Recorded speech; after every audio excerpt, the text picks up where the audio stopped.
You talking to me? You talking to me?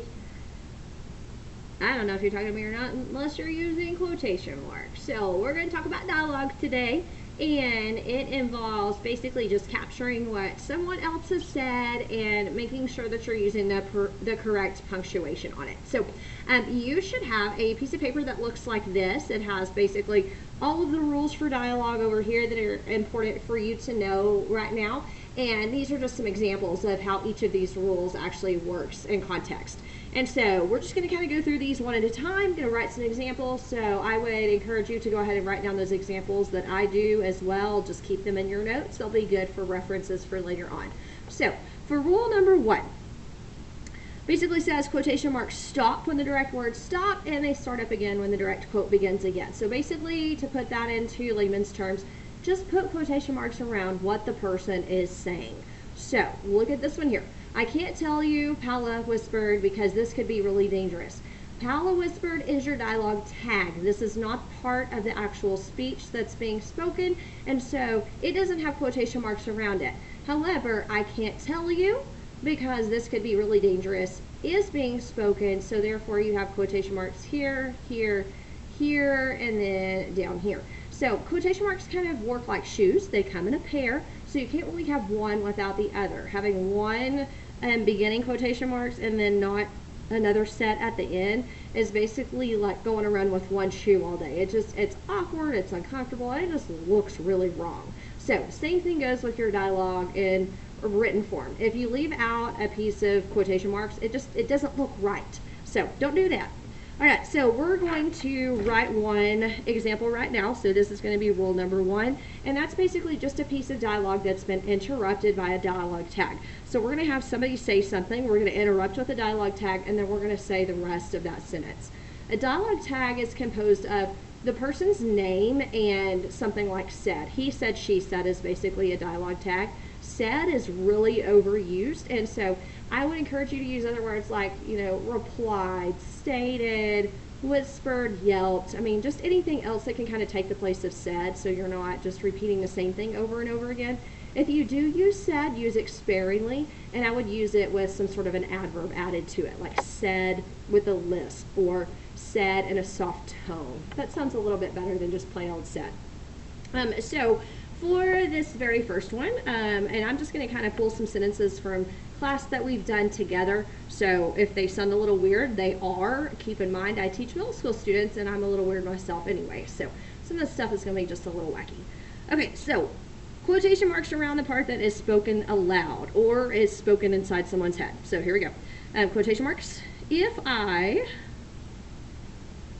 pretend to be a mummy,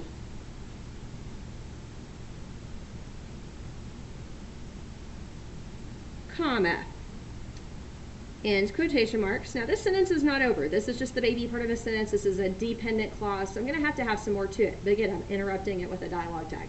If I pretend to be a mummy, Gina. Now this part right here is always going to be capitalized if it's a name. If it's just the dialogue tag, like the said part or the replied or whatever, that's going to be lowercase. So Gina whispered. So if I said whispered Gina, the W would be lowercase.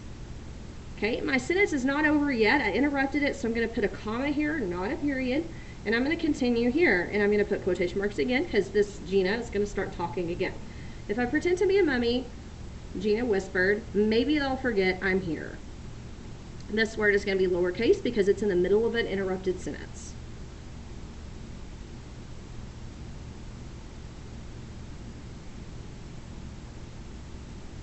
Okay, I'm going to go ahead and put the period, and I'm going to end with the quotation marks because she is done speaking. So this is spoken word, this is spoken word, this is the dialogue tag right here. So that's rule number 1. All right, let's give a space, go down to rule number 2. So rule number 2 says, if a sentence is interrupted by a dialogue tag, the first word in the second half of the sentence is lowercase, unless it's a name. I've already kind of gone over this one with you. It's basically the same thing that we just did. So again, this word right here is going to be lowercase unless it's the name, or if it's the word, a name of somebody, or if it's the word I. Okay, so comma here is always to separate the dialogue from the dialogue tag, and you keep a comma here if the sentence is continued. Now if the sentence stopped right here, you would do something a little bit different. Okay, so that's rule number 2. We're just going to come up with another one that just kind of does the same thing as that first one. So, quotation marks again. Scarlett looks pretty today. Comma and quotation marks because this part is going to be interrupted by the dialogue tag. Thought, and the dialogue tag is lowercase unless you're using the name. George, comma, because the sentence is still continuing. Quotation marks again, because, again, this is in the middle of a sentence. You're going to keep it lowercase unless it's a name or the word I. Because her hair is bright and shiny.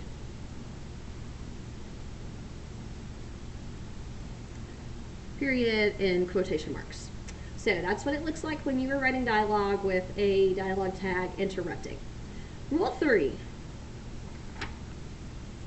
So rule 3 basically says if there's a new sentence after the dialogue tag, that first word in the next sentence is going to be capitalized. So the difference between the two is that we have dialogue, we still have the comma here, we have the dialogue tag, but this time we have a period and we're going to start with a capital letter because this is 2 separate sentences. Here it's one that's been continued, this one has been continued, this is 2 separate ones. So period, capital letter this time around. So that's what rule number 3 involves. So in this case, we could say, quotation marks, those people are crazy.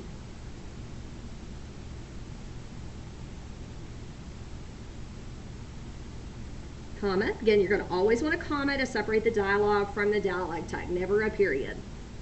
I will contradict myself here in just a little bit, but it will make sense. Okay, exclaimed. Keep that dialogue tag lowercase. Keep the name capitalized. Exclaimed Chelsea. Period. Because that sentence is over. We're going to start a new one now. Quotation marks. Capital first letter because it is the beginning of a new sentence. I'm more mature than them. Period in quotation marks. Okay, so difference again. One sentence interrupted, one sentence interrupted. Comma, lowercase. This time 2 separate sentences. Period, capital letter. That's how you would do 2 separate sentences interrupted with a dialogue tag. Rule number 4. This one is when basically just kind of a reminder that you're always going to have a comma to separate the dialogue from the dialogue tag. It's a rule that I've already been mentioning, but I just want to really emphasize the fact that this is crazy important. There are exceptions here, though. You will never have a period separating the two, but you could have an exclamation mark if it's said with great excitement or, very loud. And you could also have a question mark if it actually is a question. So here are some examples over here. Chocolate ice cream is my favorite, comma, and then the dialogue tag. Is chocolate ice cream your favorite? Question mark, dialogue tag. Or you could also have, I absolutely love chocolate ice cream, exclamation mark, dialogue tag.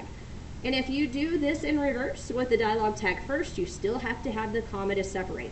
Never a period separates, always a comma unless you have a question or an exclamation. So let's do a couple of those so you can see what the exceptions are. So you could have Lacey questioned, comma to separate, quotation marks, capitalize the first word that Lacey says. What is that guy doing? Question mark in quotation marks. Now if we did this same one in reverse, it would be quotation marks. What is that guy doing?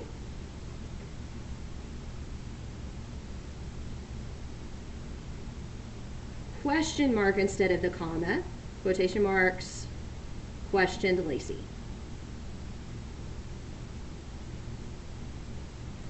Period. Always have some sort of punctuation at the end. Okay, if it is an exclamation, then it might look something like this. Quotation marks. I hate homework.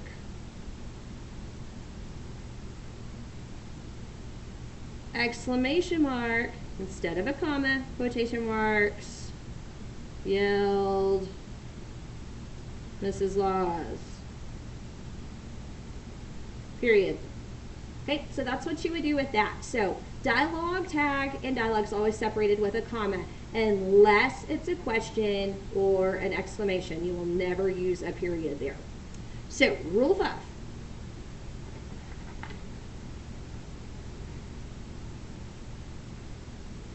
Rule 5 is basically just telling you that punctuation goes inside the quotation marks in dialogue, not after. So notice that every time I have ended dialogue with quotation marks, I will never end dialogue with a period. I'll end the dialogue tag with period, but I will never end the dialogue with a period. Okay? So I don't feel the need to write anything special for number 5. I think you just need to know that it's going to be like this, not like that. Good enough? Good enough. Number 6, moving on. Rule for number 6 says, when you are basically quoting just part of a sentence, you don't have to start with a capital letter unless it's a name or the word I, and you do not have to have a comma between it. I'm not sure that it actually says a comma, so no comma. We're going to make that a little note, no comma. Okay, so this is when we are writing explanatory paragraph and I ask for text evidence. So if I say, I want you to prove what you're saying based on some text evidence. So you would kind of had some commentary about what you're talking about, and then you would add in a piece of text from the story, from the movie clip, from wherever. And so that's what you're going to put quotation marks around. So look at my little example here. Mrs. Laws now refers to Thanksgiving as Brown Thursday because shopping begins on that day. My exact words were Brown Thursday. I didn't say the rest of this. There's no comma here. Brown Thursday is only capitalized because it's a proper name that I've basically made up. And so that's how you would do text evidence. So I'm going to put something together based on a story that some of my students and I read together called Ugly Fish. And so Ugly Fish is very rude in this story because he eats all the other fish in his tank. But at one point in the story, it actually says that he is mean. So we're going to pull that piece of text evidence out from the book, and we're going to use it in this sentence. So it's going to look like this. Ugly Fish is an antagonist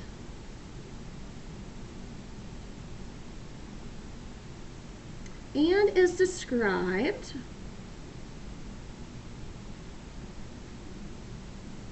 as, and I'm going to put quotation marks around this because the word mean is not my word, it is the word directly from the story. So the text evidence is the part that has the quotation marks around it. I'm quoting what somebody else wrote or said, and I'm proving basically this is their words, not mine. And again, I don't need a comma to separate it, and it doesn't have to be capitalized unless it's the beginning of a sentence or it's a name or the word I. Okay, so he is described as mean when he eats his roommates.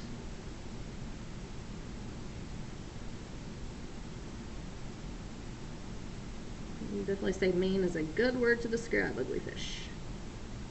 That's what that looks like. So that's how you would do text evidence. It's a little different if you're going to use more text evidence, but basically the same principle. Don't need a comma, put quotation marks around the exact words. Number 7. We're almost done, not too much more. Bear with me.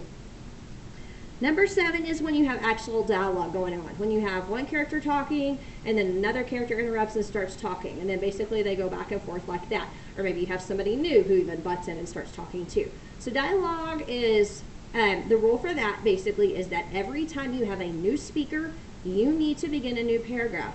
To begin a new paragraph, you just go down to the next line and you make sure an indent. So if this is your margin over here, and this is going to be your first line, you would start right there. You need to leave some space for your indentation. The next line, you do not indent, so you would go down to it like that. Again, just like it says here, this is the indentation. A new speaker starts talking here, so you have to indent and start a new paragraph. Same thing here, another new speaker, indent, new paragraph.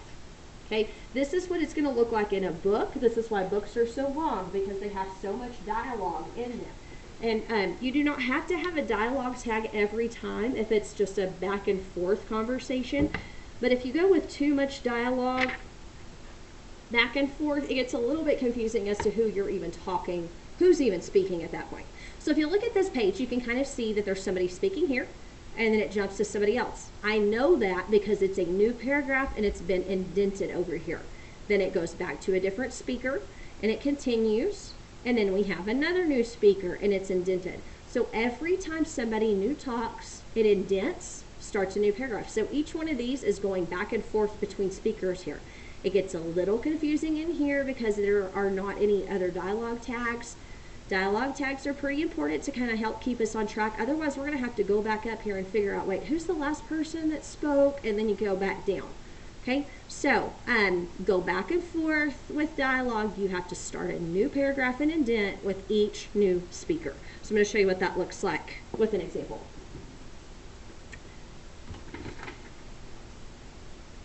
Okay, so make sure I'm indenting here. I'm going to pretend like this is my margin, my red line over on this side. And so I'm going to make sure and indent, kind of out of a thumb's width. So George muttered, comma, quotation marks. Again, got to have the comma to separate the dialogue from the dialogue tag. Look how pretty Scarlett looks.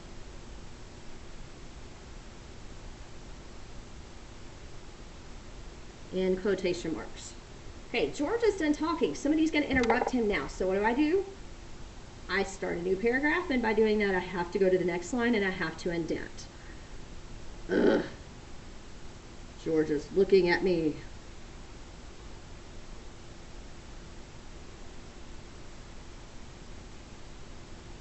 Comma. And I have to have that comma to separate the dialogue from the dialogue tag. Thought an annoyed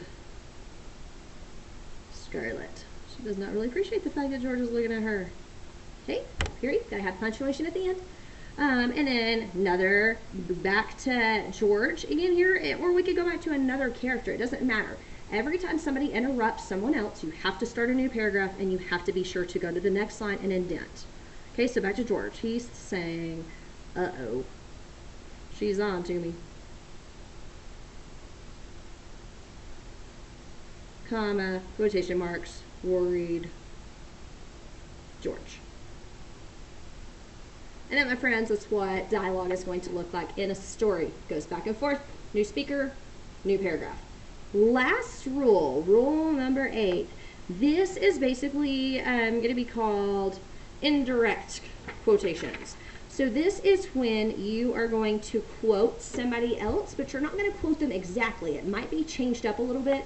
In fact, even if you just change one little bitty word, you cannot use quotation marks any longer because it is not a direct quote now.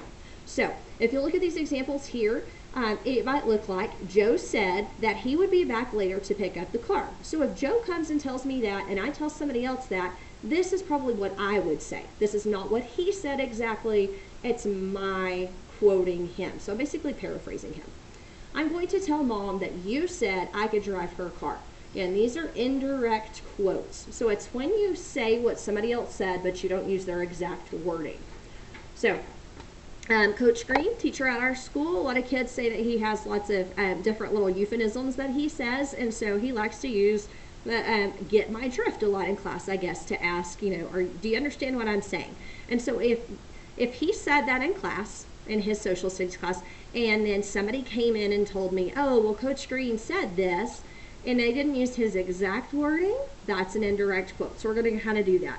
So let's pretend like he stopped by the class. So Coach Green